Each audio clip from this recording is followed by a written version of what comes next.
जिसे आप गायत्री कहते हैं, जिसे आप दूसरे बहुत से नामों से बुलाते हैं, योग में हम उसे तंत्र योग कहते हैं। शक्तिशाली ध्वनियों के गलत उपयोग से गंभीर समस्याएं पैदा हो सकती हैं। कोई एक महिला को कार्यक्रम में लेकर आया था और मेरे पास आने से लगभग 6 या 7 या लगभग 8 महीने पहले उनकी आवाज जा चुकी थी। मंत्रों को विशेष सावधानी से जपना जरूरी है।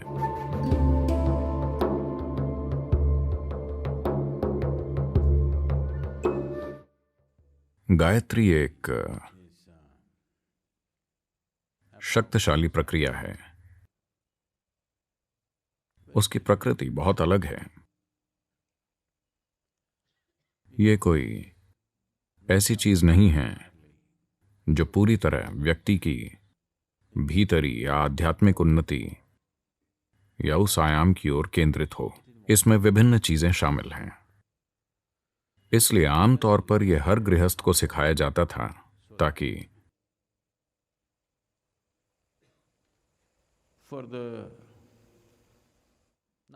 कम केंद्रित लोगों को सेहत, खुशहाली और जीवन के दूसरे पहलुओं में थोड़ी मदद मिल सके। तो गायत्री मंत्र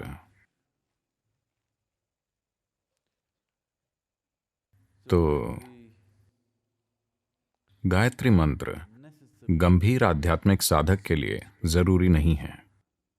यह गृहस्थ के लिए ठीक है, जिसके लिए आध्यात्मिक प्रक्रिया उसके जीवन का एक पहलू है। यह एक संभावना है अगर इसकी सही दीक्षा दी जाए। हम आमतौर पर यह चीजें नहीं करते क्योंकि देवी को छोड़कर यहां आध्यात्मिक प्रक्रिया में रस्में बिल्कुल नहीं हैं। किसी प्रक्रिया को भीतरी बनाना थोड़ा अधिक जटिल और सूक्ष्म है,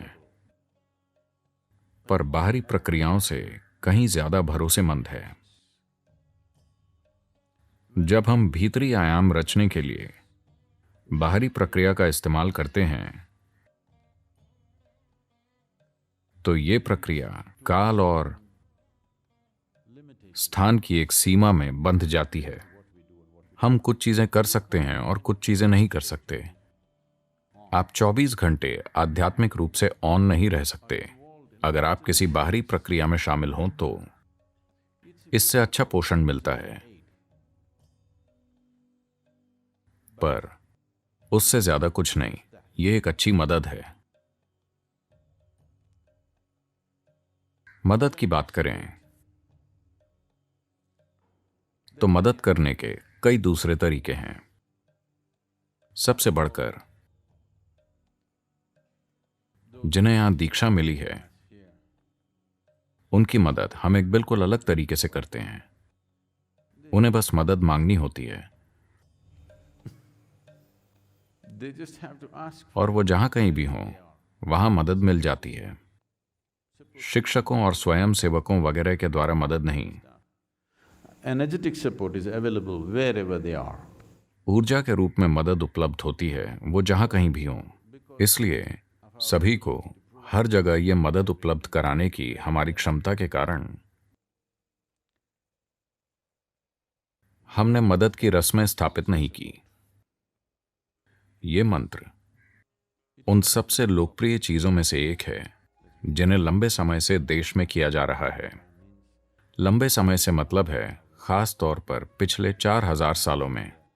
मुझे लगता है आदि शंकर के बाद से उन्होंने इसे बहुत ज्यादा प्रचलित किया, क्योंकि जब वो आए तो आम आबादी का एक तरह से पतन हो चुका था। इसलिए वो कुछ ऐसा सिखाना चाहते थे जो सभी के लिए हो। जैसे आज हम ईशा क्रिया सिखा रहे हैं सभी के लिए। गायत्री मंत्र एक ऐसी प्रक्रिया है जिसमें कई चीजें शामिल हैं और इसकी प्रकृति ऐसी है कि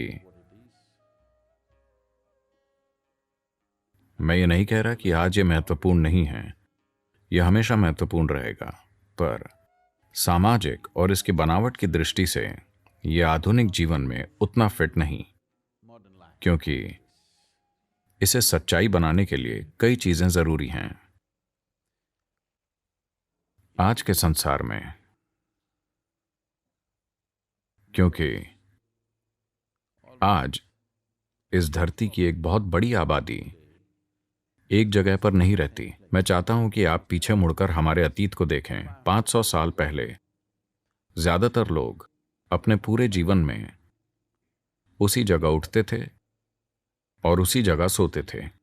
In the same place, in the same building for their whole lifetime without one day of being out. उसी इमारत में जीवन भर एक दिन भी बाहर नहीं जाते थे। जीवन ऐसा हुआ करता था। आज मुझे लगता है बहुत ही कम लोग ऐसे हैं, मेरे जैसे लोग। अगर मैं 2 रातों तक एक ही बिस्तर पर सोता हूं तो मुझे लगता है कि यह सौभाग्य है।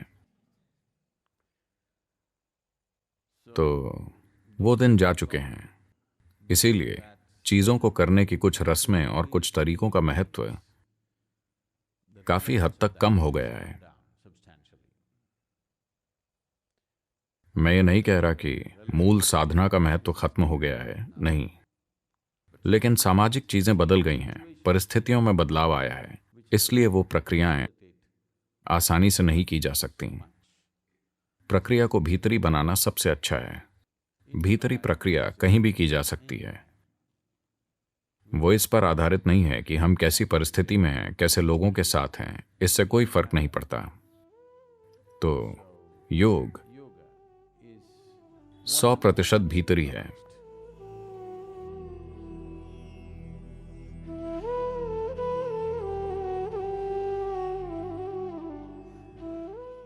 जिसे आप गायत्री कहते हैं, जिसे आप दूसरे कई नाम देते हैं, योग में हम इसे तंत्र योग कहते हैं। आज तंत्र बहुत अजीब तरीकों से प्रकट हो रहा है, खास तौर से पश्चिमी देशों में। और लोग सोचते हैं अगर कोई तंत्र शब्द कहे तो वो बेलगाम मेलजोल के बारे में सोचने लगते हैं। नहीं, तंत्र का सीधा मतलब है तकनीक। कई तरह के तंत्र होते हैं। अगर आप ऐसी तकनीक का उपयोग करते हैं जिसमें बाहरी पदार्थ शामिल है तो उसे तंत्र कहते हैं। अगर आप ऐसी तकनीक का उपयोग करते हैं जिसमें कोई बाहरी पदार्थ शामिल नहीं है, अगर वो पूरी तरह भीतरी है, तो हम उसे योग कहते हैं। अगर आप तांत्रिक प्रक्रियाएं रचना चाहते हैं, अभी देवी मंदिर में एक आरती हो रही है, ये एक तरह का तंत्र है। वहां पूजा होती है, ये तंत्र है। अभिषेक होता है, ये तंत्र है। ये तकनीकें हैं एक तरह का प्रभाव पैदा करने के लिए। पर अब अगर आप तंत्र करना चाहते हैं तो आपको देवी के रूप की जरूरत है। इसमें कई बंधन हैं। तंत्र तब उपयोगी है जब लोग खुद कुछ नहीं करना चाहते हों, वो चाहते हैं कि कोई और उनके लिए ये करे। तो एक व्यक्ति जिसने ये तंत्र सीख लिया है, वो इसे सबके लिए आसान बनाता है। The danger of Tantra is exploitation. तंत्र का एक खतरा है शोषण। इस देश में एक शानदार तांत्रिक संस्कृति थी। पिछली 2 पीढ़ियों में हमने उसे खत्म कर दिया, क्योंकि इसमें इतना शोषण होने लगा कि यह बहुत भद्दा बन गया। तो हमने सोचा कि इसके बिना ही बेहतर है।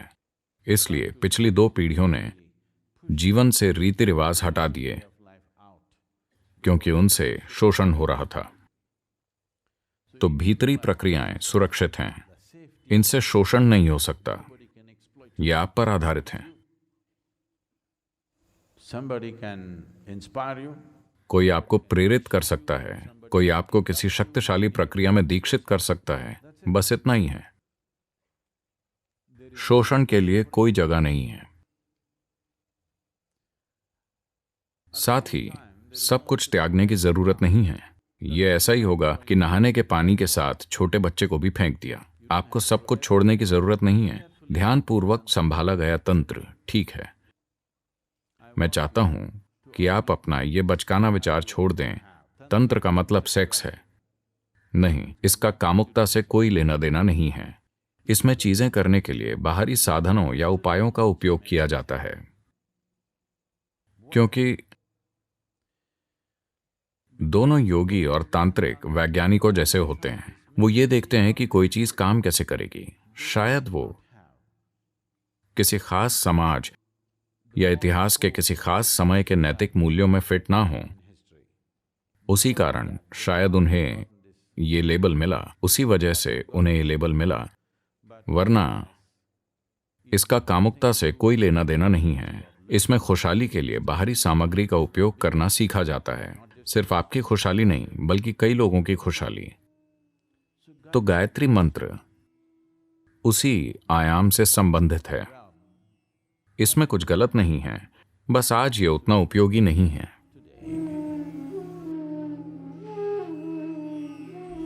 मंत्र एक शक्तिशाली प्रक्रिया है, लेकिन उनका इस्तेमाल ठीक से होना चाहिए और उनकी दीक्षा ठीक से होनी चाहिए। शक्तिशाली ध्वनियों के गलत उपयोग से समस्याएं पैदा हो सकती हैं। मैं अमेरिका में था और कोई एक महिला को कार्यक्रम में लेकर आया।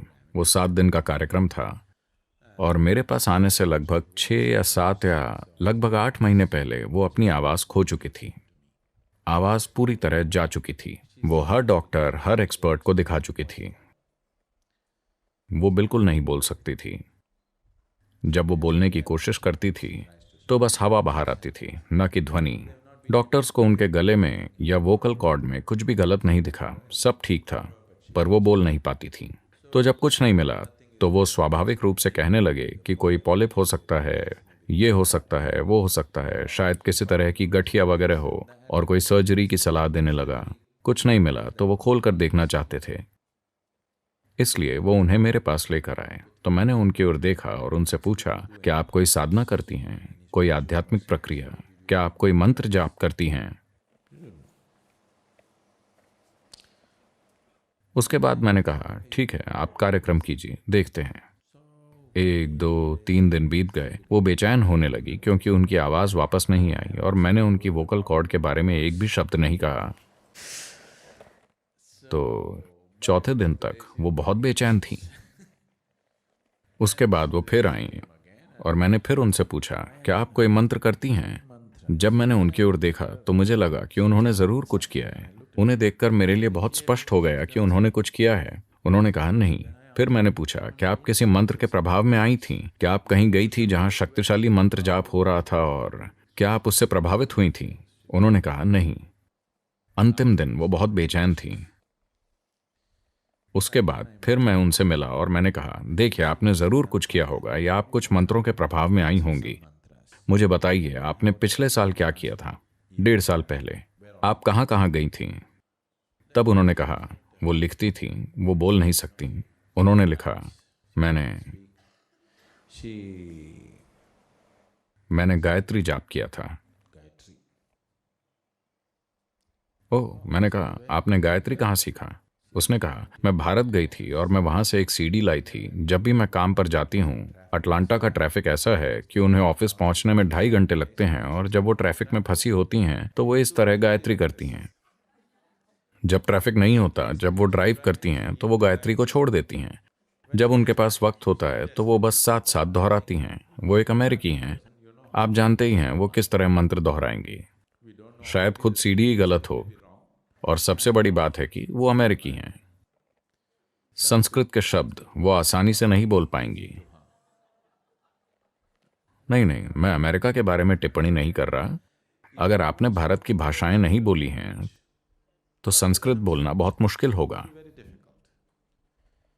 तो तब मैं जान गया कि उन्होंने गायत्री का गलत उपयोग किया है।